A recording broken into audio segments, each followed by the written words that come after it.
Здравей, приятел! Радвам се, че си тук. Аз съм Живко Тошко Стойков и съм представител на FM Group. В тези 3 видеа ще ти покажа колко е лесно и приятно да изкарваш пари с FM Group. Но първо искам да ти задам един въпрос. Каква е твоята мечта? За какво мечтаеш? Да имаш нова къща, нов апартамент или да притежаваш собствена вила или дори мезонет? Да караш нова лъскава кола?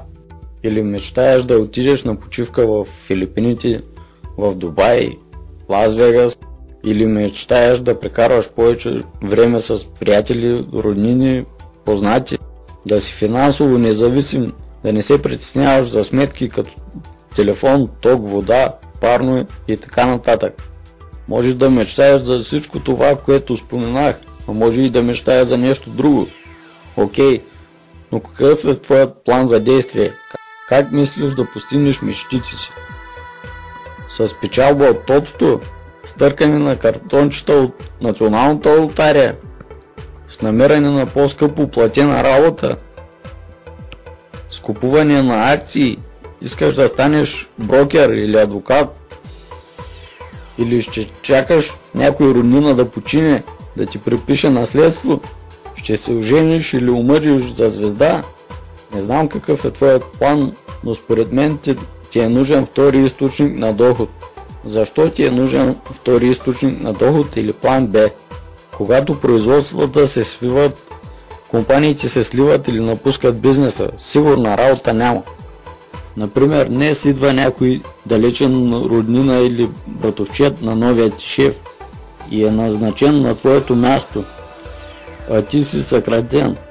Въпреки това, че той е само с основно образование, а ти може и да си висшист. Възможно ли е това? Има ли логика в това, което казвам? С напредването на възрастта все по-трудно се намира работа.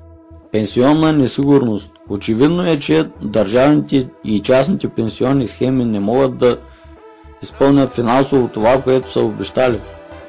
Осъзнаването, че след като си работил повече от 40 часа седмично, в продължение на над 40 години, ще се пенсионираш с евентуална максимална пенсия в размер на 1/3 от дохода, с който едва си се справил преди пенсионирането. Според мен трябва да помислиш над тези неща и да решиш дали ти е нужен втори източник на доход. Какви хора се включват в FM Group? Доктори, фермери, таксиметрови шофьори, майки с деца, домакини. Всъщност почти всички се включват в FM Group. Няма значение каква е твоята възраст, каква е твоята професия или каква е твоята раса. Нужно е само да имаш 18 години. Защото все пак говорим за бизнес. Но какво е общото между тези хора, които се включват в FM Group? Всички те търсят истинска сигурност. Всички те искат свобода. А свободата е равна на повече време и пари. Всички те искат да изживеят мечтите си. Приятел, трябва да приключвам с това видео. В следващото видео ще те запозная с FM Group и с част от продуктите на FM Group.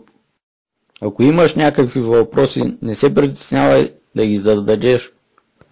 Можеш да ме попиташ с отговор на този имейл или да се обадиш на посочения отдолу телефонен номер. Чао от мен, Живко Стойков. Надявам се да се видим в следващото видео.